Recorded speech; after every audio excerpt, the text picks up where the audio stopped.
Good morning, everybody, and welcome to Encounter Church. We're so glad that you're here worshiping with us, video in the upper lobby as well. Glad that you're here today.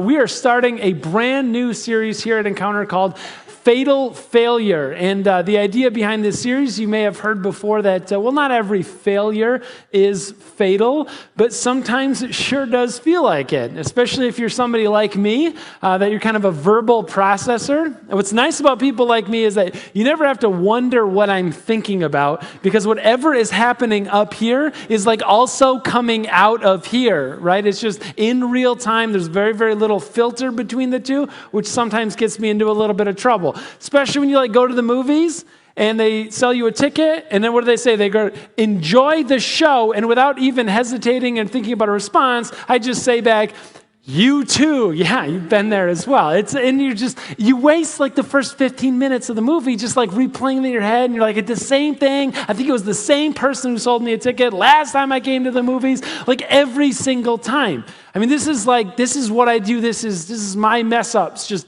constantly. And as bad as it is doing it at the movie theater, sometimes you get invited to a family friend's funeral and put your foot in your mouth on that one. And it's entirely embarrassing. When you go to the thing and then try to you're respectfully sneaking out there, and somebody catches you in the family and they're like, hey, thank you so much for coming. It means so much to me and the rest of the family that you're here. And then without even thinking, I respond, thanks, I had a great time. What is that? It's cringy, right? It's painful. And you're like, I'm not inviting you to my funeral. And that's okay. Think about it for just a second. You'll get over it. No, it's painful, those failures. I just want to let you know, however badly you've had that foot and mouth, whatever your kind of failure is, I've probably been there too. My wife and I, when we were newlyweds, we did an internship in a church in Northern California, and we lived in a place just north of that. And so we drove south to this suburb on the north side of town, and we didn't even realize that we missed an exit until we could see the Sacramento City skyline that we were driving into. I had to call the church and tell them that I was going to be 45 minutes late because I missed an exit. She asked me, my wife, she's like, do you just, when I'm not in the car, do you just drive around missing turns all day? Is that what you do? And it's kind of, yeah, that's me. And I know you've had all kinds of failures that you could tell and retell over and over again, right? We've all been there before. But today we're not going to talk about just those kinds of failures. We're not going to talk about just the silly things or the situational things that you do when you're out for a walk and the sidewalk in front of you magically jumps up 3 inches and you catch your toe and kind of do tumble over, tuck and roll like you're training for American Ninja Warrior Championships. We're not talking about that this morning. We're talking about something a lot more serious. Because we're talking about those times when you fail so hard you're convinced it's fatal. We're talking about those times when it's debilitating. We're talking about those times when you just can't even imagine getting back up and going to work the next day, or going back to your family, or seeing the person that you let down. We're talking about those kinds of failures that you're looking at and going, it got me. It's fatal. I'm not coming back from this. And you have to know something, church. You have to know that you serve and worship a God who specializes in raising the dead. And so for our purposes this morning and throughout this entire series, actually, this whole thing could just fall under one umbrella. Is to say many of us, we think that our failures, we think our mistakes, we think that being a sinner disqualifies us from following Jesus. But the reality is, it doesn't disqualify us, it's a prerequisite. We need it, it's required. And so I'm just going to say that one more time because it is the whole series in a nutshell right there, is that we think that our failures, our mistakes, being a sinner disqualifies us from following Jesus, but the way Jesus taught us to believe is that it's actually required. It's a prerequisite to following after him. And we get that from a story this morning that's told in the Gospels. It's told twice, actually. It's the story of the calling of Simon Peter, one of Jesus' disciples. And what I want to do for us this morning is take a look. It's kind of unique. It's a little bit different. And if you've heard this story, it's probably going to be a little bit different than maybe you've heard it before. So, unlike usual, try to pay attention to me. If we could just kind of hang in there together, I think it'll be worth it in the end. We're going to look at this story from 2 different angles. We're going to look at it because the Jesus story is told. It's so important. It's that historic and it's that sense of like global importance of a story that the Jesus story is told 4 times from 4 different perspectives, presumably for 4 different audiences. And so we're going to take a look at 2 of them this morning. The first one is Matthew. Now, when Matthew tells the story, he's writing to these like good Jewish kids who raised up in the synagogue, who raised up in spirituality. These are kids that could recite large, memorized portions of the stories in the Old Testament. These are kids that knew the stories. They were family stories. These are kids that knew the Bible to them. And Matthew writes the Jesus story specifically towards them, kind of like religious insiders. So if you like grew up in church and if you know all these stories and if very little new information comes at you, like, listen, Matthew might be the perfect Jesus story, gospel for you because he's writing it with you actually in mind. But the way Matthew tells the calling story of one of Jesus' disciples, Simon Peter, it is scary direct. So let's go there. If you want to follow along, there's Bibles underneath the chairs in front of you. If there's not, somebody took it at 9:15, and we actually like that around here and celebrate that. So if you'd like to take one, that's our gift to you as well. And the words are going to be on the screen behind me. It starts off Matthew 4, verse 18. As Jesus was walking beside the Sea of Galilee, he saw 2 brothers. He saw Simon, called Peter, and his brother Andrew, and they were casting a net into the lake. For they were fishermen. Like, thank you, Captain Obvious, as opposed to recreational people casting nets into the lake, right? This is how direct it is. Listen, verse 19, come follow me, Jesus said, and I'll make you out to fish for people. And could you imagine that happening today? Like, could you just imagine like Jesus swinging by a job site, right? And he just like construction, kind of hammer, nails, air compressors are going on, and Jesus is like, hey, follow me, plumber. You can plumb for people. Like, what does that even mean? What do you mean plumb for people? What does it mean fish for people? Like, Jesus, come on, man. That's a cool sermon, but like, I'm trying to get something done over here, right? Like, framers, just come frame folks. Like, let's just do. It doesn't mean anything. What does it mean? And so, like, maybe some of you have heard this before, and you're like going, I've heard that I'm supposed to just like drop everything and like follow after him, but he gives us very little to go on in Matthew. Yeah, it gets worse. Listen, next verse. Verse 21, going on from there, Jesus now, he saw 2 other brothers, James, son of Zebedee, and his brother John, and they were in a boat with their father, Zebedee, preparing their nets. And Jesus called to them, verse 22, and immediately they left the boat and their father and followed him. Like, what in the world? These guys are in the boat, and Jesus is like, hey, you guys too, like, come follow me. And they're like, well, okay, that's it. See you, Dad. Like, I'm gone. Drop the nets. Tell Mom, we said goodbye. Good luck with the family business. If there's a mic to drop, like, that's the time that it drops. Like, Jesus, he just took them. They're gone. They're out of there. And the part of that story that gets me, though, is like maybe you've heard that before, and it was presented to you maybe like at Jesus camp, or maybe just here on the weekends. And we just like frame this and we set it up. It's like, now's the time. Jesus is calling you. It's time to drop everything and follow after him. Whatever it is, let it go. Because he's either Lord of all or he's not Lord at all. So get on board. Follow in. Drop everything. And you're going, I don't know. That seems like a really tall order. Like, you're asking for a lot. Yeah, I'm asking for your whole life. That's what he deserves, doesn't he? I don't know, like, can I just, like, finish the semester? Can I get a little bit more information? But that's Matthew. He gives us very, very little to go on. And maybe if you are raised in the church and you went to Sunday school and Jesus camp and church on the weekends, maybe that's all it would take. But for some of us, for some of you, it's going to take a little bit more than that. And so Matthew, he tells us the story. Another one of the Jesus authors, Luke, he tells us the rest of the story. Matthew tells us the story. Luke tells us the whole story, because Luke is his gospel, a Jesus story written to people, and he presumes very little information. He doesn't assume that you grew up on it. He doesn't assume you know the stories. He just kind of tells the story for anybody as an open book who's willing to learn more. Luke. And so Luke gives us quite a bit of information that Matthew chooses not to include. So we kick off the same story now in Luke chapter 5, verse 1. That one day Jesus was standing by the lake of Gennesaret. He calls it something else. He's the only one who calls it the lake of Gennesaret. John called it the Sea of Tiberias.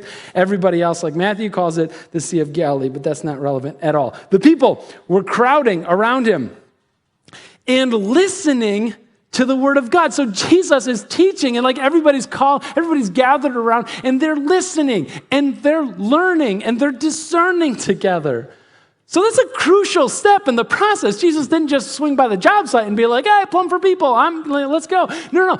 Jesus has been teaching. He's giving information, which is huge, right? Because anybody that asks you to like blindly follow along without asking any questions, like check your brain at the door, that's not welcome here. That's not Jesus that they're presenting to you, because Jesus always started with presenting content, with presenting teaching, with like something to build a faith on. Verse 2, he saw at the water's edge 2 boats left there by the fishermen who were washing their nets. Washing the nets. This is what you do when you're done fishing. When you're done fishing for the day. Now it's important to kind of get a sense of like what fishing is all about, because it's really relevant to the story. I'm not a fisherman at all. And like I'm the kind of fisherman that like when I'm out there, I'm hoping I don't catch something, because if I do, then I have to figure out what in the world to do with it. Right? I just want to hang out. That's what I'm here for. It's, a nice day. Like, let's go hang out on the water. That sounds nice. I'm not a fisherman. My neighbor, though, he's weighing into it as a profession. In fact, he takes people on these like fly fishing excursions all around the country. Like, this is his thing. So don't take my word. I'm talking to him about this thing. One thing he says is like, people don't understand. 100% of the fish are in like 10% of the water. So if you're not in that 10%, or if you don't know how to find that 10%, you have a 100% chance of catching absolutely nothing, no matter how long you're out there, because the fish, like they aren't there. And which is important information in our story, because for them, they're not like deep sea fishing. They go out at night, the water's a little cooler, the fish come to the top to feed, and that's when they throw the nets over and try to like scoop up the fish that are hanging out near the top of the water. Now, that they're washing the nets is what happens when they're done. Because when they're done fishing all night long, it's now morning or late morning, and they're cleaning the algae, the seaweed, they're cleaning the sunglasses that get caught in their beer cans, like just trying to get everything out of the net, hanging it up, letting it dry so it's ready to come back to in good shape for the next night. And we're going to find out in the story that Luke tells a little bit later on that they were actually washing nets and nothing was caught in the night before. Now, I just think that's an important detail not to overlook, because there is almost nothing as discouraging as washing a net that caught no fish. All night, Peter was out there. As a professional, this is how he feeds his family. And he caught nothing, which means no money, no food, no rent, nothing. There is little more discouraging than washing a net that caught no fish. Some of you have been there. And you're like, no, I get that. There is almost nothing as discouraging as going to round after round of marriage counseling weekly and seeing almost no progression forward. Some of you are like, I've checked out book after book of the library trying to understand why my kid is the way she is, and I just can't crack the code. I don't know what it is.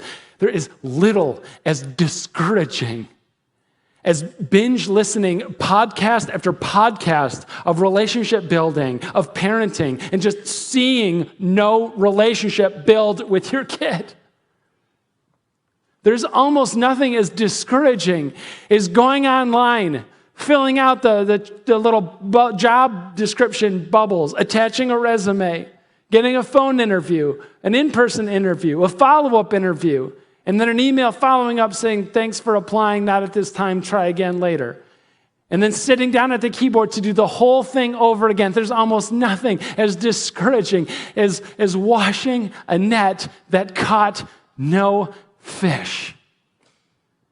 See, people cast to you that success is like this one easy step process. That success looks like it's a line, and it's always going up and to the right, every bit. It's just one step, and you're there, that's it, it's done. People cast success in relationships. Like, oh man, it was such a great meet cute story. You know, we sat behind her in organic chemistry. I got up the nerve to ask her out, and long story short, we lived happily ever after. It started with us having chemistry together. Isn't that adorable? Except for that's not what happened. I mean, you tried, you asked her out, she said no, and that's it. She lived happily ever after. I'm still looking, right? Like, that's the story. It doesn't go like that at all. And you're going like, well, what happened to that success thing that's just like easy and clear, one step? I could see it. Why couldn't they? No matter what you're talking about, relationships, business, career, family, or your own spiritual walk with God, listen to me, this is like, we just expect that it's going to be a straight shot up and to the right, progress all the way, and the reality is nothing like it. I could pose two stories of what my life has been like around here. And I'll be honest that there's a website bio line that says something like, Dirk and his wife Kristen, as young newlyweds with a baby on the way, started Encounter Church in the living room, and today it's one of the youngest and fastest growing in West Michigan. Awesome. But that's not the truth. The truth is that the parts that we leave out are the parts about how, with about 2 months left to go before our very publicized launch of this new church, we had no place to meet because the school we were praying over was still a hard pass. The truth is that I had a conversation with our bookkeeper early on in the first few months that said, we are tanking. Maybe we should make some plans. And that's a heavy word in that context. The truth is that nobody tells you how incredibly hard starting a new church is on a marriage.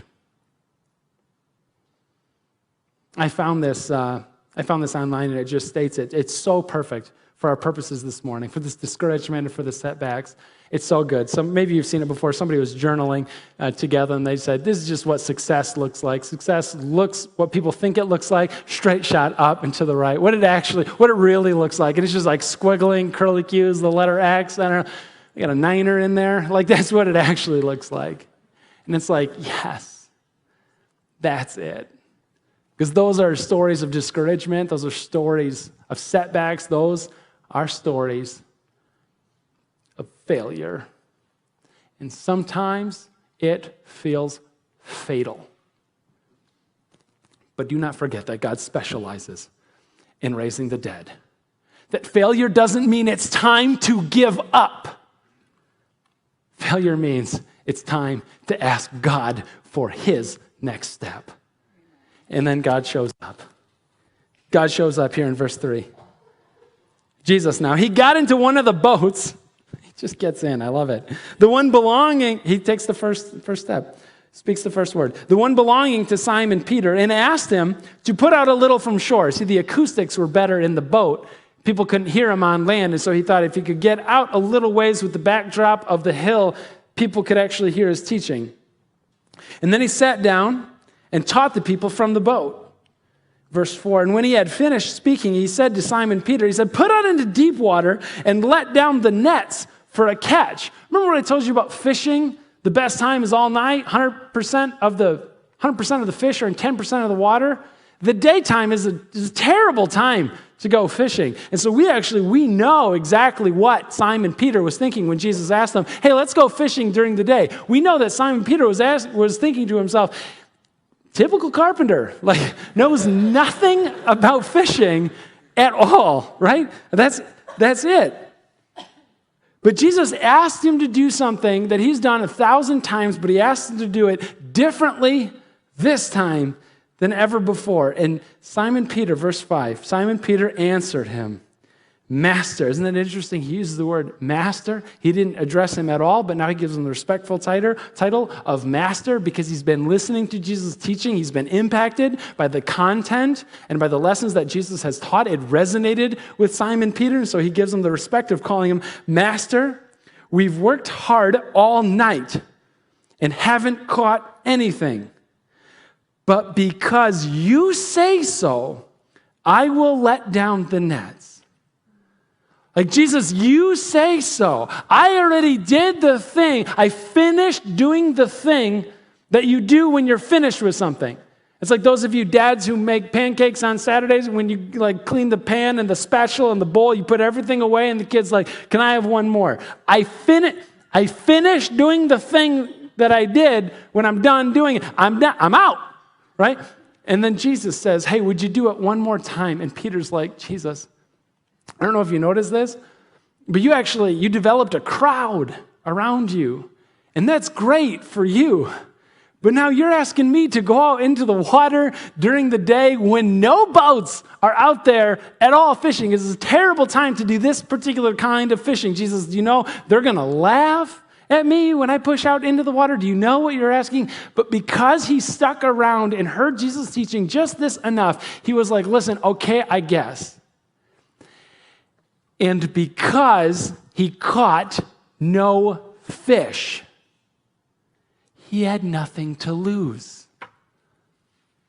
See, just imagine if the story was there, if it went a different way. Imagine if the night before he's a professional fisherman. Imagine if he has a usual haul. He's got a bucket or two of fish.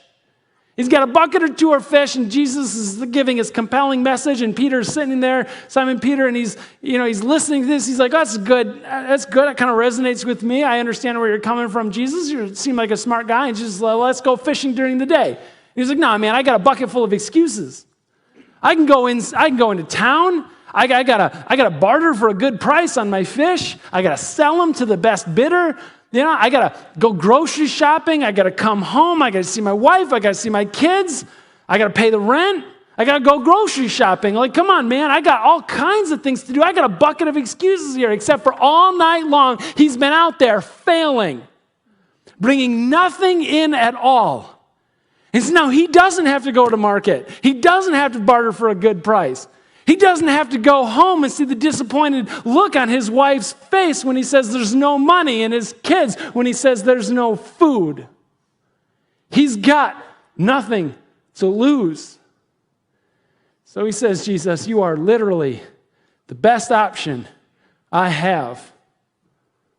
Even though it makes no sense at all, I'll do it. In church, you don't get to a place where you'll say yes like that if you've had any kind of success on your own. That kind of yes only comes from a bucket of failure all night long. And just like imagine though, like the two roads, like the two paths that went ahead of Simon Peter at this juncture in his life. Just like if he could go Ghost of Christmas Future style, like see what's in store. On the one hand, but on the other, like Simon Peter says yes to Jesus, and his life has changed. In fact, the lives of everybody around him, his coworkers, his fellow fishermen, those lives are changed. That Simon Peter would be known as like the rock upon which Jesus builds this incredible church. That Simon Peter is just a story that's told and retold throughout all these generations. Imagine, again, Ghost of Future style, Jesus could take Peter and show him like what's going to happen. And Jesus says, listen, Peter, I want to show you this cool building. Peter, it's going to be great. It's yours. We got the slide coming up here. Peter, it's amazing. It's gold. It's ornate. It's fancy. It's obviously extremely expensive. Peter, this thing right here, this is a basilica. And he's like, what? He's like, don't worry about that. It's called St. Peter's Basilica. It's named after you. Peter, it's named after, do you know where it is? It's in Rome. He's like, Rome? Rome, right? Like that Rome, like our oppressors? Rome. Yeah, it's in Rome. The current emperor, Tiberius, actually, he's like a footnote in the history of like what you and Jesus were up to in this era in human history. Like, you guys this was the most important thing, Jesus. And like, this other guy, this emperor, we almost forgot about him. In fact, people are going to go to Rome and they'll take tours. They'll pay for tours. And they're going to tour the ruins of Emperor Tiberius, the Caesar at the time. They'll tour his ruins and they'll worship at your church that's still being used. Like, Peter, that's how significant. You're going to outlast the Roman emperor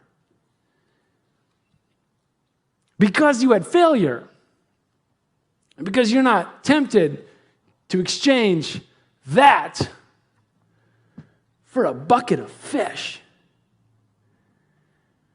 I just wonder how often when we pray for something and God's like, man, if I gave that to you, you couldn't see past that. I've got something so much grander, something so much bigger in mind for you. But listen, it's got to start with failure today so you can be in a place where you can say yes tomorrow. I just wonder, like, how often God's like, listen, you have to know that there's got to be pain so that you can see me as a healer. You've got to know that there's got to be difficulty so that you can see me as a deliverer. You've got to live and experience deep and profound brokenness in this life because that's the only way that you're going to know that I am the one, the true one, that can completely, wholly put you back together again. It starts with a place of mistakes. It starts with a place of flat on your face, fatal failure, because that doesn't disqualify you from Jesus. That is a prerequisite to following after Jesus. That failure, it is an event. It is not a person. It is an event. It is not a destiny. It is a starting point to saying yes. And that's what we find. He says, yes, I'll let down the nets. And so the next line in verse 6, when they have done so, they caught such a large number of fish that their nets began to break. And so they signaled their partners in the other boat to come and help them. And they came, and both boats were so full that they began to sink. And when Simon Peter saw this, he fell at Jesus' knees and said, "Go away from me, Lord, I'm a sinful man." We're not talking about fishing anymore. Not even close. Because Simon Peter, he has a realization that day. He has a realization. He went from calling him nothing, not addressed at all, to then the respectful tone of master, to now at his knees, laying down before him and calling him Lord. Simon Peter had a realization that day of who Jesus was and who he is as a sinful man. Simon Peter that day became Saint Peter, or he would become Saint Peter. He was transformed that day. He found out who Jesus was. He found out who he was. Verse 9, for he and all his companions were astonished at the catch of fish they had taken. And so were James and John, the sons of Zebedee, Simon's partners. And then Jesus said to Simon Peter, he said, "Don't be afraid. From now on, you'll fish for people. From now on, I've got a future for you. From now on, this is the beginning, not the end. From now on." And so they pulled their boats up on shore, left everything. Then they followed after him. That's the story of Peter. That's the story of how Simon Peter became Saint Peter. And it started with him failing so hard they couldn't help but say yes to Jesus. Now, some of you are going to head out today and you're going to try something. And you'll fail at something. When you go out here today, I hope that you try to pay a little more attention to what God is up to in your life. I hope that you go out and try to start that Bible reading program you've been putting off for roughly a year now. I hope that you're going to go out there and try to sit down and pray with your boyfriend or girlfriend, or even better, your husband, your wife, your fiance. And you might do that today, and tomorrow you'll fail. That's okay. God specializes in raising the dead. Try again the next day. If you fail once, don't fail again. Just keep on going. You're You're going to head out into the week this week, you're going to fail. And every time you do, remind yourself, this is the beginning, not the end. That failure, even spiritual failure, falling flat on your face, it does not disqualify you from Jesus. In fact, it's a prerequisite to God doing something incredible with your life. Tell yourself that every time you fail, this is the beginning, not the end. God's raising me up.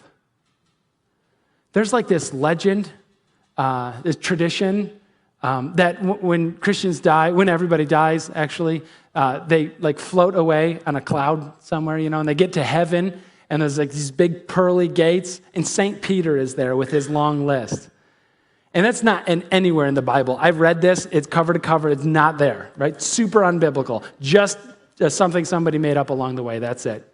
But listen, like, as a tradition, even if it's made up, I can find nothing more appropriate than the person who would greet you at those gates to be Peter. A guy who knows firsthand failure, mess-ups, blunder again and again and again. His story begins with failure. And that's how God does what God does in his life. It's possible because he handed over his failure to God and said, I can't make anything with it. What do you think you could make of it? And God says, I'd say just about everything. It's so appropriate because Simon Peter, he knew that failure wasn't the end. It wasn't his destiny. It's certainly not a person. It's just the time now to ask God, what's your next step for me? This failure doesn't disqualify me. It's a prerequisite to me learning grace. So in just a moment, we're going to celebrate communion here together. And this is for those of us who failed. As a community of failures, we're going to celebrate this act as ushers pass bread and juice down the rows. If you recognize that standing before God, you're a failure, that you can't measure up, that you're a sinful person. I know who I am, a sinful man, Peter says, and Lord, I know who you are, a holy God. And I need you to do something with my bucket of failures. Then please, we hope that you celebrate this with us. Even if this is the first time at Encounter Church, if this is the first time in church in general, if you're ready to turn your life over to God, over to Jesus, please eat the bread, drink the juice with us. But then just one more request is that we ask that you tell someone. Tell me about it. This is the first time I celebrated. If this is the first time or the first time in a long time that you celebrated communion, we have a worship team up here. They're worship leaders, whether they do that with their mouths or with their instruments. These are people who would love to celebrate with you. Tell somebody today what God is up to in your life. We have a team set up in back. They would love to pray with you during this last song. If you're not ready yet, if this is not your commitment time, if this is not where you are, if you're in that exploration stage, if you're just listening, like Peter was, just listening, that's okay too.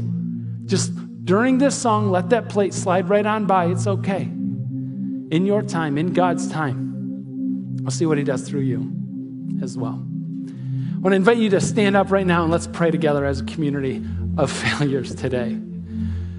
Gracious God, we have so very little to offer you. In fact, what we do have to offer is a bucket of our shame, a bucket of our failures, all the mistakes that we've made, the moral blunders, the words we wish that we could take back. God, you're the one who makes beautiful things out of the mess. And so we ask, God, that you make something beautiful out of our lives, out of our buckets as well. God, to those of us who are just at the end of ourselves, teach us in a new way here today that the end of us is the beginning of you. That we start with failure. We don't end on it. God, because when you were cold and put into that grave, the story was just beginning. Jesus, it's in your name that we pray. Amen.